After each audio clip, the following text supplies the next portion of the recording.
What's Cooking Wednesday, guys? Today we are taking a look at a very interesting deck. It has topped back to back now here in Rome. This deck is piloted by Daniele. Formerly, he got top 8 at the larger tournament we ran last year. He played Dark Gaia, and for the last 2 weeks, he's been on Limit Reverse Good Cards, Good Card, Limit Reverse dot deck, whatever you want to call it. So we've already featured the deck on the Edison Format Italia Instagram, but I figured I'd feature it here as well to bring a little more attention to it and show off some of the unique ways people are still building decks for Edison Format. And it's really one of the reasons I love this format is because every other week you'll still see someone cooking up something new, coming out with these new interesting decks. So I will preface this with saying I have seen a deck similar to this posted way back on Duelist Grounds while doing my previous videos. It was a similar deck on Karma Cuts, but it was on the Trip Limit Reverse with the smaller guys. However, it did not have the Neospatian engine in it. So I did not feature that deck as it didn't get much attention at the time, and I was planning on featuring this one. So let's go ahead and jump into the deck list and talk a little about the card choices he has here and discuss the deck a little bit. So he is on triple Raikou with Hamster. All right, that makes sense because he has the one charge of the Light Brigade. He doesn't want too many hamsters in the deck. He also has Card Trooper for milling, Armageddon Knight for sending to the grave. He has double Cross Porter. So this is our Grand Mole engine here. So the Cross Porters reads, you can send one monster you control to the graveyard and special summon one Neospatian monster from your hand. When this card is sent to the graveyard, you can add one Neospatian monster from your deck to your hand. So some important things to note of this card, it is a 400 level 2. So it can be used with our other monsters in the deck for the combo plays. So we'll talk a little more about some of the combos after we get through the list. So we have Dark Panther, an interesting choice here, because this will allow him to copy things such as Chaos Sorcerer, Dark Arm Dragon, an opponent's Grand Mole, a Card Trooper, lots of different things that the Dark Panther could potentially copy that could be absolutely devastating for the opponent. Even a Dark End Dragon, a Bryonic, there's so many fun little things that this card could copy and totally change the game. And then to finish out our Neospatian engine, we have Grand Mole, obviously the best Neospatian in this format. There's a reason it is at 1. And then he has triple Caius because, like I said, this is Limit Reverse Good Cards. We're not going to play the Raikou Hamsters without triple Caius, right? How are we going to Raikou Caius without Caius? So we have the triple Caius, triple Debris Dragon, Junk Synchron, 2 Dandelions, 1 Dark Arm Dragon, 1 Plague Spreader, 1 Sangan, 1 Tragodia, and 1 Chaos Sorcerer. There's no Gores in this deck for obvious reasons. Your field can get locked down quite a bit with the traps, and you don't want to have a dead Gores in hand. It's just not good. Whereas Tragodia is very strong with its level modulation and its ability to steal cards. And then we have the single charge of the Light Brigade for the triple Raikous. I feel like this is the appropriate number on this, and it must have tested well for him. As previously mentioned, he's gotten second place twice. Then we have the Foolish Burial to send our dandies, to send the Plague Spreader, to send whatever he needs, the Cross Porter to the grave. Then we have Allure of Darkness, Brain Control, Heavy, MST, Double Pot of Avarice to keep all the fun going. Triple Limit Reverse, the heart and soul of the deck. So the Limit Reverses allow you to reuse these little guys and do some pretty fun combos. All right. So another reason the Foolish is in here is because you can Limit Reverse pretty much anything that's not like Caius and like Armageddon Knight. And I think, yeah, can't hit the mega hamster. But most of this top row and a little bit of this bottom row here, you can special summon with Limit Reverse. For those who do not know, Limit Reverse is target one monster with 1,000 or less attack in your graveyard, special summon it in attack position. If it is changed to defense position, destroy this card.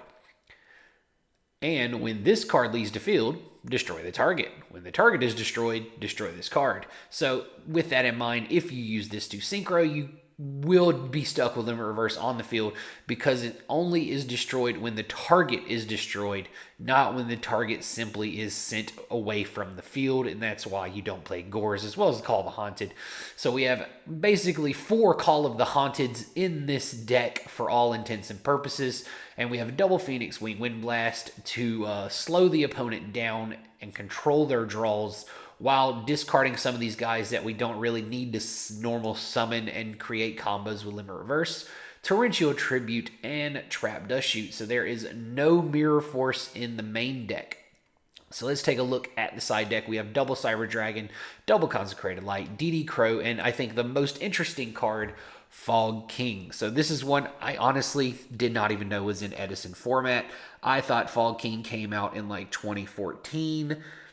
I was wrong. It came out in Light of Destruction. It came out like 2008, so the card is definitely in Edison format. So Fog King is you contribute 1 monster or no monsters to normal summon this card.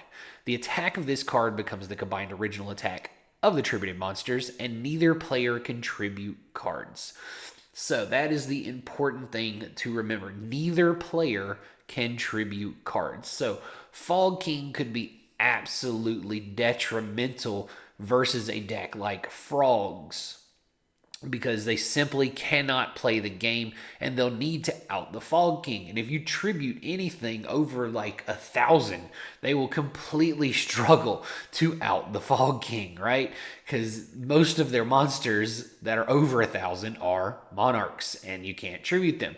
So the Fog King is a very interesting and I believe a great choice here. It can be sent to the graveyard with Foolish, with Charge of Light Brigade, with those Rykos, and you can simply just Limit Reverse it back.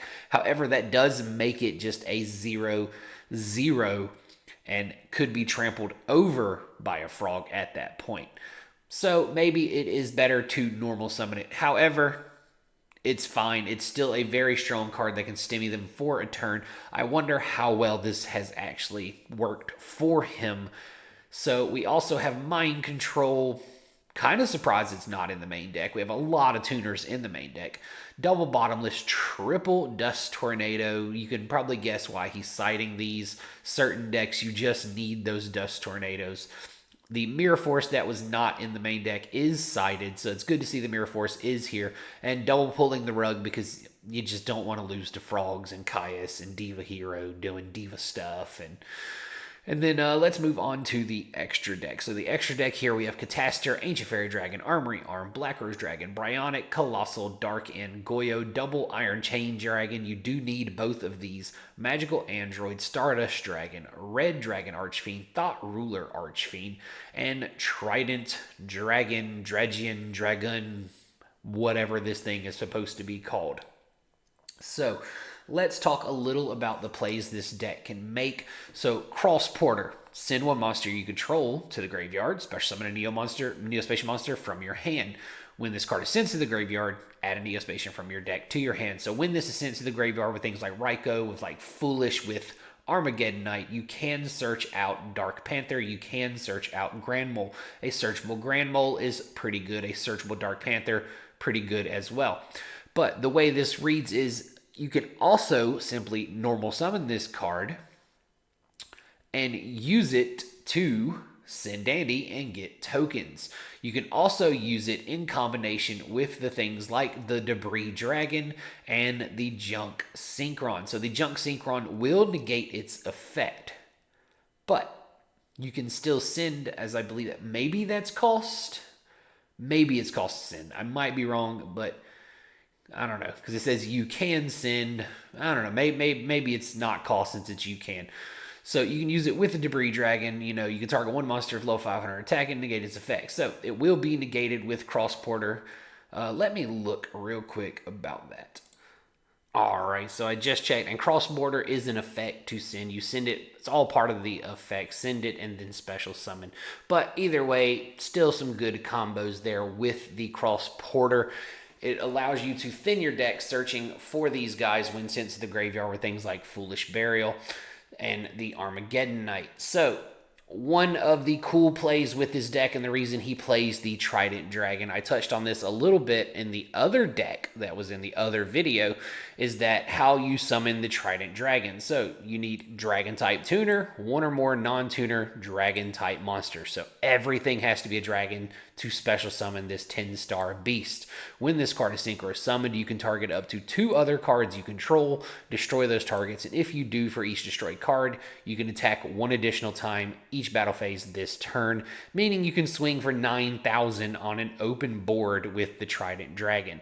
So how do you summon Trident Dragon? Well, you have to use debris in any of our level 2 cards here to make Iron Chain Dragon. And after you make the Iron Chain Dragon, you can simply flip up Limit Reverse, flip up Call of the Haunted, and then synchro the Debris Dragon and the Iron Chain Dragon into Trident Dragon.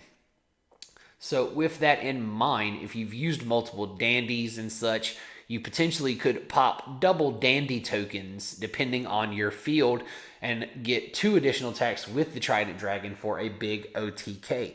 How often does this come up? I don't know. I have not tested this deck, but it is a big play this deck can make, as well as using Armory Arm to simply win with the Armory Arm. And you can even potentially do the Armory Arm Colossal Fighter OTK with this, depending on, what the opponent does. So I do believe this is a really cool deck. It has a lot of potential, and I'd like to see more from it moving forward. I'll be interested to see how often he uses this deck, and if he'll continue to use it for a few more weeks and continue to top and gain the glorious, glorious store credit. So this is a very cool deck from our man Daniele, aka Mambo. Shout outs to him. Hopefully we can get him on here one day to talk about the deck. Maybe he'll do a video for Edison Format Italia. Maybe we can get him to do it in English. His English is really well. He did the talk interview during our stream or recording of the stream for our big regional at Angela Draghi. So maybe we can get him in here and talk about the deck and run us through some plays or just play against the deck, and he can bully us with it and show us how cool this deck is. Again, this deck has lots of little tricks up its sleeve, and without playing it, you can see some, but I'm sure there are some plays that you'll only realize once you jump into a game and you have the board state in front of you. So I do think this is a really cool deck. Shout outs to him for sharing this deck and putting it out there in the world. And I've seen a few other videos talking about how people are trying to break Limit Reverse. Well, maybe he did it. Maybe he didn't, though, because he's gotten second place twice. He's always the bridesmaid, never the bride.